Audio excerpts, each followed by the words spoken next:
start of the week, the letter from the activists asked, you know, that it be halted pending investigations. I think in this country the word impunity is quite misused quite often. Anything that someone does not agree with becomes impunity. And I think maybe people should re-examine how they use that word, because sticking to your guns is not impunity. Sticking to a process that one believes has been done properly is not impunity.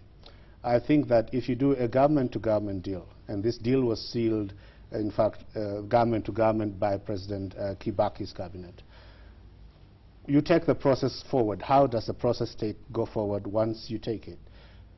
This government then has gone to the government of the Republic of China and told them this deal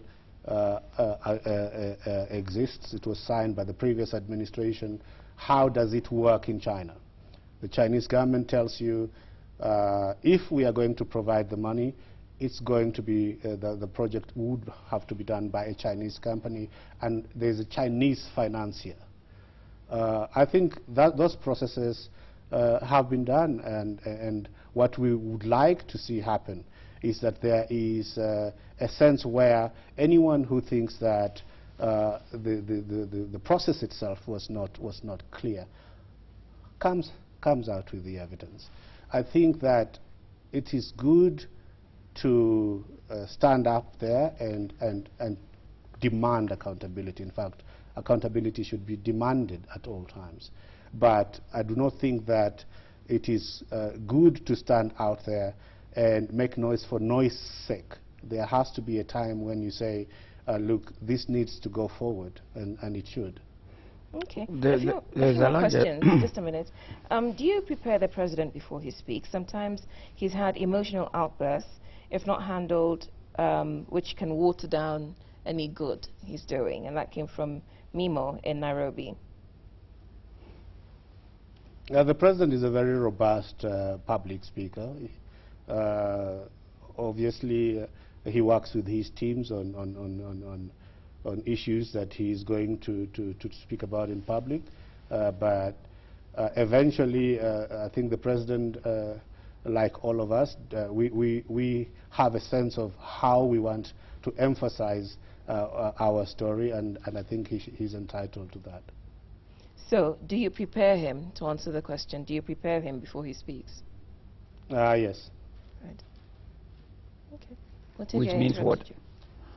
Which means that you understand the issues that are going to be raised, because as in diplomacy, I don't think a communications person would like to see their principal say something they don't know anything about, because they have then to deal with well, what's the word, the aftermath, if you like. I think that you discuss, it's a discussion with the president about the messages he wants to send, and how those messages should be managed, either by himself or by the rest of us. The president yesterday said that they made mistakes, but they scored A1. But I don't think it is proper for the president to be making mistakes, even one. I mean, you make a mistake. It's good that he acknowledged that he made mistakes. Many African presidents would not acknowledge that. But why is the president being allowed to make mistakes from his advisors? I think number one, particularly in appointments, yeah, those appointments. Yeah, it's good to slip and fall. It's not good to stay down once you've fallen. Yeah. You are judged by how many times you wake up, you rise up after you fall, not how many times you remain down after you've fallen. The president shouldn't make any mistake. He shouldn't. He should make zero mistakes. I think that's a mandate. But if the president, in fact, does make a mistake, he does acknowledge that mistake, and correct it, and move right along. I think that's a hallmark of a massive presidency, a presidency in which people don't presume that they will make mistakes, whatever they do, and let them lie. But isn't the issue here that the president is open about his mistakes? Yes. In fact, the deputy president, when he was here in Cheche, did say that there were mistakes that had been made. But what we don't see in this government is consequences. Yeah, that because you ask the deputy president and he's saying something won't be done. We don't see consequences. So, for instance, we're told that for instance, with appointments, erratic advice, where are the consequences? I think sometimes what you would like to see is what I would consider quick retribution. I think in terms of how the civil service works, there are mistakes, so there are processes to go through.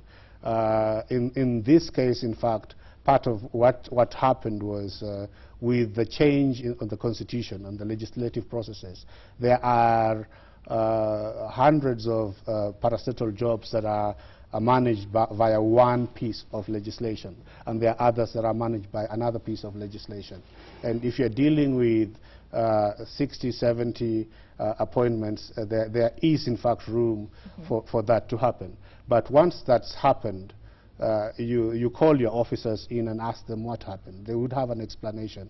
You then decide how that should be dealt with internally. I don't think that any of you would like for whatever mistakes that happen for Royal Media Services to be announcing that Mutegi has done ABC all the time. You want for the most grievous mistakes to be accountability at a more public level. And I think when we get there, you will see that happen.